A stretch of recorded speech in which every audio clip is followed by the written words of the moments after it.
So this is just in. NASA may have just made one of the biggest behind the scenes changes to its moon program, and it's a massive win for SpaceX and a serious blow to Boeing. This is all according to a new report from Bloomberg. NASA is now considering a plan that would completely change how astronauts get to the moon and who's in charge of getting them there. So I want to first clarify that this is not pertaining to Artemis 2, which is of course rolling out today as of this recording on March 19th, and we should be seeing that launch no earlier than April 1st. This is for Artemis 3 and beyond. But right now, of course, the plan for returning humans to the moon under the Artemis program looks like this.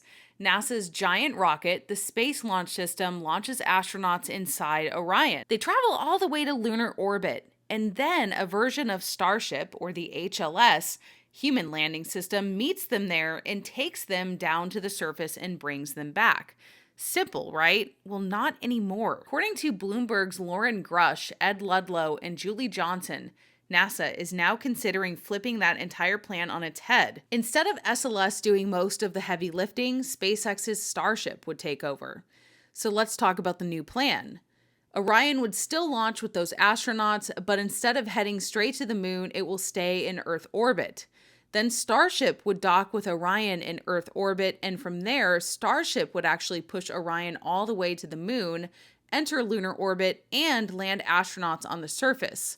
So instead of just being the lander, Starship would become the main transportation system, which would render SLS basically obsolete. If this happens, it will be a huge shift because for years, the Boeing-built SLS rocket has been the backbone of NASA's moon plans.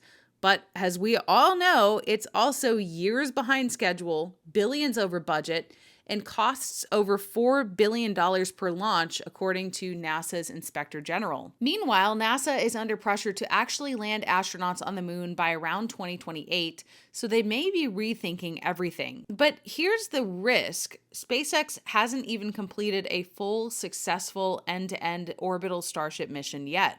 And now NASA might give it crew transport, lunar transfer, and landing responsibilities all within the next couple of years, which is a lot for SpaceX to work on. So this change would directly impact the first moon landing mission, which we know that recently NASA said that they would not be landing for Artemis 3. NASA says it's still committed to using SLS through later missions.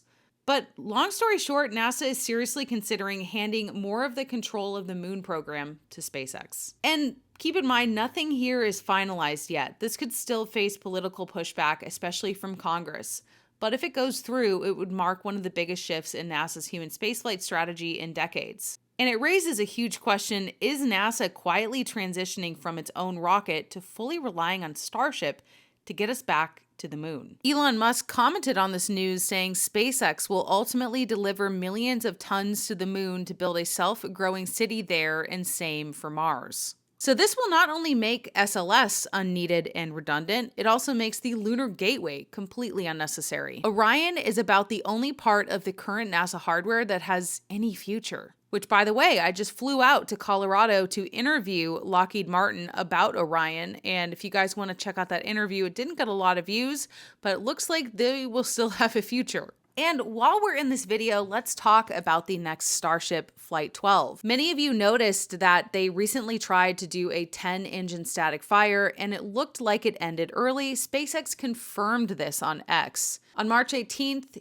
they posted initial Super Heavy V3 and Starbase Pad 2 activation campaign complete, wrapping up several days of testing that loaded cryogenic fuel and oxidizer on a V3 vehicle for the first time. While the 10-engine static fire ended early due to a ground side issue, that's good to know, we saw a successful startup on all installed Raptor 3 engines. Next up is preparing the booster for a 33-engine static fire. So I don't want to belabor this. I'll keep this short and sweet, but there is the news, and bad news for Boeing, good news for SpaceX. They have a lot on their plate. That is a lot of pressure. So good luck to everyone who works for SpaceX. These are not easy problems to solve, but something that I think a lot of us saw coming.